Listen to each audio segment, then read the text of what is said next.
ಹಣ ಕೊಟ್ಟು ಮಠಾಧೀಶರನ್ನ ಸರ್ಕಾರಗಳು ಸೋಂಬೇರಿಗಳನ್ನಾಗಿ ಮಾಡಿದ್ದಾಗಿ ಪ್ರಣವಾನಂದ ಶ್ರೀಗಳು ತಿಳಿಸಿದ್ದಾರೆ. ಚಿತ್ರದುರ್ಗದಲ್ಲಿ ಪತ್ರಿಕಾಗೋಷ್ಠಿ ನಡೆಸಿದ ಪ್ರಣವಾನಂದ ಶ್ರೀಗಳು ಮಾತನಾಡಿದ್ದು, ಈಡಿಗರಿಗೆ ಅನ್ಯಾಯವಾಗಿದ್ದು ಈಡಿಗ ಶಾಸಕರು ಕೂಡ ಅರ್ಥವಾಗಿಲ್ಲ. ನಮ್ಮ ಸಮುದಾಯದ 6 ಜನ ಶಾಸಕರು ಇದ್ದರೂ ಕೂಡ ಎಲ್ಲ ಮೌನಿಗಳಾಗಿ ಕೂತಿದ್ದಾರೆ. ಕಾಂಗ್ರೆಸ್ ಪಕ್ಷದಲ್ಲಿ ಇರುವ ಈಡಿಗ ಶಾಸಕರ ಮೌನಕ್ಕೆ ಸಮುದಾಯಕ್ಕೆ ಅನ್ಯಾಯವಾಗುತ್ತಿದೆ. ಈ ಕುರಿತು 15,000 ಕಿಲೋಮೀಟರ್ ಪಾದಯಾತ್ರೆ ಮಾಡಲು ನಾನು ಹೊರಟಿದ್ದೇನೆ. ನಮ್ಮ ಸಮುದಾಯಕ್ಕೆ ಕೇವಲ ಬೇರೆಯವರು ಅನ್ಯಾಯ ಮಾಡಿಲ್ಲ. ನಮ್ಮ ಸಮುದಾಯದ ಶ್ರೀಮಂತ ಲಿಡ್ಕರ್ ಲಾಬಿಗಳು ಕೂಡ ಅನ್ಯಾಯ ಮಾಡಿದ್ದಾರೆ. ನಮ್ಮ ಸಮುದಾಯದ ಮೂಲ ಕಸುಬಾದ ಸೇಂದಿ ಸಾರಾಯಿ ನಿಂತಾಗ ಯಾರು ಕೂಡ ಹೋರಾಟ ಮಾಡಲು ಬಂದಿಲ್ಲ. ನಮ್ಮ ಸಮುದಾಯದ ಕಸುಬು ನಿಂತಾಗ ಯಾರು ಕೂಡ ಮಾತನಾಡಲು ಸಮುದಾಯದ ರಾಜಕಾರಣಿಗಳು, ಉದ್ಯಮಿಗಳು ಮುಂದೆ ಬರದೆ ಅನ್ಯಾಯ ಮಾಡಿದ್ದಾರೆ. ನಮ್ಮ ಸಮುದಾಯದಲ್ಲಿ ಅತಿ ಶ್ರೀಮಂತ ವರ್ಗ ಹಾಗೂ ಬಡ ವರ್ಗ ಇದ್ದು, ಅತಿ ಶ್ರೀಮಂತ ವರ್ಗದ ಕೆಳಗೆ ಇರುವ ಜನ ಅವರು ಕೇವಲ ಬಕೆಟ್ ಹಿಡಿಯುವವರು. ಅದು ಕೂಡ ಸಣ್ಣ ಬಕೆಟ್ ಅಲ್ಲ, JCB ಅಂತಹ ಬಕೆಟ್ ಹಿಡಿಯುತ್ತಾರೆ. ಈಡಿಗ ಸಮುದಾಯದ ಶಾಸಕರಿಗೆ ಕರುಣೆ ಇದ್ದರೆ ಮುಖ್ಯಮಂತ್ರಿಗಳ ಜೊತೆ ಮಾತನಾಡಬೇಕು. ಮಾತು ಕೇಳದಿದ್ದರೆ ರಾಜೀನಾಮೆ ಕೊಟ್ಟು ಹೊರಬನ್ನಿ, ಸ್ವಾಭಿಮಾನ ತೋರಿಸಿ ಎಂದು ಶ್ರೀಗಳು ಕಿವಿ ಮಾತು ತಿಳಿಸಿದ್ದಾರೆ. ಇನ್ನು ಮಲ್ಲಿಕಾರ್ಜುನ ಖರ್ಗೆ ಅವರನ್ನು ನಮ್ಮ ಸಮುದಾಯದ ಮುಖಂಡರು ಮಂತ್ರಿ ಮಾಡಿದ್ದಾರೆ ಎಂದು ಕೂಡ ನಮ್ಮ ಸಮುದಾಯದ ಜನರು ಬೀದಿಗೆ ಬಿದ್ದಿದ್ದು ಭಿಕ್ಷೆ ಬೇಡುತ್ತಿದ್ದಾರೆ. ಮಲ್ಲಿಕಾರ್ಜುನ ಖರ್ಗೆ ಅವರ ಮಗ ಇಂದು ಮಂತ್ರಿಯಾಗಿದ್ದು ಅವರ ಕ್ಷೇತ್ರದಿಂದಲೇ ಪಾದಯಾತ್ರೆ ಆರಂಭಿಸಿದ್ದೇನೆ. ಬೇರೆ ಯಾವುದೇ ದೇಶದಲ್ಲಿ ಏನಾದರೂ ಆದರೆ ಪ್ರಿಯಾಂಕ ಖರ್ಗೆ ಅವರು ಮಾತನಾಡುತ್ತಾರೆ. ಆದರೆ ನಮ್ಮ ಹೋರಾಟದ ಪಾದಯಾತ್ರೆ ಬಗ್ಗೆ ಪ್ರಿಯಾಂಕ ಖರ್ಗೆ, ಶರಣ ಪಾಟೀಲ ಪ್ರಕಾಶ್ ಅವರು ಮಾತನಾಡುತ್ತಿಲ್ಲ. ರಾಜಕಾರಣಿಗಳು ನಮ್ಮನ್ನು ಉಪಯೋಗಿಸಿಕೊಂಡು ಕೈ ಬಿಟ್ಟಿದ್ದಾರೆ. ನಮ್ಮನ್ನು ಕಡೆಗಣನೆ ಮಾಡಿದರೆ 2028ರ ಚುನಾವಣೆಯಲ್ಲಿ ತಕ್ಕ ಪಾಠ ಕಲಿಸುತ್ತೇವೆ. ನಿಮ್ಮ ರಾಜಕೀಯದ ತೇವಲಿಗೋಸ್ಕರ ನಮ್ಮನ್ನೆಲ್ಲ ಉಪಯೋಗಿಸಿಕೊಂಡಿದ್ದಾರೆ.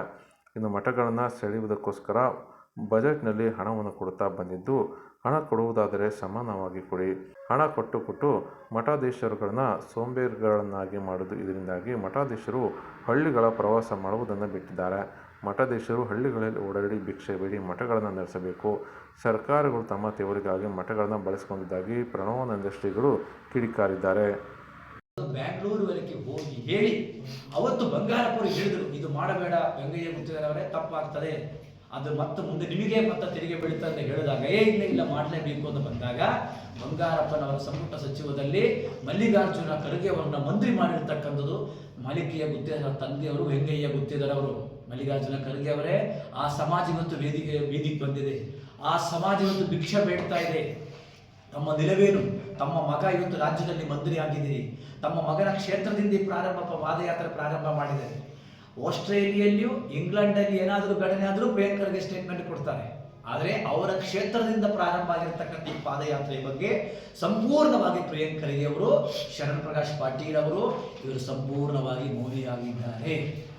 ರಾಜಕಾರಣಿಗಳು ನಮ್ಮನ್ನು ಉಪಯೋಗಿಸಿಕೊಂಡು ಯೂಸ್ ಅಂಡ್ ಥ್ರೂ ಆಗಿ ನಮ್ಮನ್ನೇ ಮಾಡತಕ್ಕಂಥ ಕೆಲಸ ನಡೀತಾ ಇದೆ.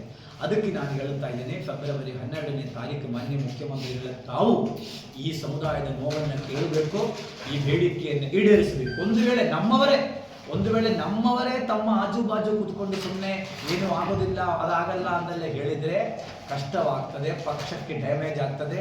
2028ನೇ ಸಾರ್ವತ್ರಿಕ ಚುನಾವಣೆಯಲ್ಲಿ ಕಾಂಗ್ರೆಸ್ ಪಕ್ಷಕ್ಕೆ ತಕ್ಕ ಪಾಠವನ್ನು ಸಮುದಾಯದಿಂದ ನಾವು ಕಲಿಸ್ತೇವೆ. ಅಷ್ಟೇ ಅಲ್ಲ, ನಿಮ್ಮ ರಾಜಕೀಯ ತವಲಿಗೋಸ್ಕರ, ನಿಮ್ಮ ರಾಜಕೀಯ ಎತ್ತಿಡಿಯೋಕ್ಕೋಸ್ಕರ ನಮ್ಮನ್ನೆಲ್ಲ ಯೂಸ್ ಮಾಡಿಕೊಳ್ಳುತ್ತಾರೆ. ಅದನ್ನು ಮಾಡೋದು ಬಿಟ್ಟು ನೀವು ಬೇರೆ ಏನೂ ಮಾಡುತ್ತಾ ಇಲ್ಲ.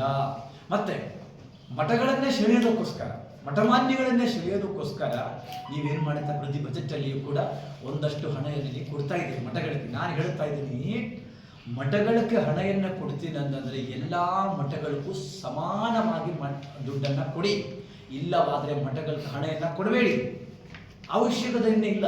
ಯಾಕಂದರೆ ಯಾವಾಗ ಸರ್ಕಾರಗಳು ಮಠಗಳಿಗೂ ದುಡ್ಡನ್ನು ಕೊಟ್ಟು ಸ್ವಾಮೀಜಿಗಳನ್ನ ಸೋಂಬೇರಿಗಳಾಗಿ ಮಾಡಿದಿರಿ, ಅವತ್ತಿಂದ ಎಲ್ಲರೂ ಕೂಡ ಆರಾಮಾಗಿ ಹಳ್ಳಿ ಪ್ರವಾಸಗಳು ಅದು ಈಗೆಲ್ಲ ಕೈಬಿಟ್ಟು ಆರಾಮಿದ್ದಾರೆ.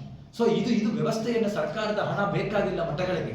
ಸ್ವಾಮಿಗಳ ಹಳ್ಳಿಗಳು ಹೋಗಬೇಕು, ಪಾದಯಾತ್ರೆ ಮಾಡಬೇಕು, ಭಿಕ್ಷೆ ಬೇಡಿಕೋಬೇಕು, ಭವಿಷ್ಯ ಧಾನ್ಯಗಳು ಎತ್ತಬೇಕು, ಮಠಕ್ಕೆ ತರಬೇಕು, ಅದನ್ನು ಪ್ರಸಾದವಾಗಿ ಭಕ್ತಾದಿಗಳಿಗೆ ನೀಡತಕ್ಕಂಥ ಪ್ರಕ್ರಿಯೆ ನಮ್ಮ ಭಾರತೀಯ ಸಂಸ್ಕೃತಿಯಲ್ಲಿ ಇವತ್ತು ಬದಲಾವಣೆ ಆಗಿದೆ.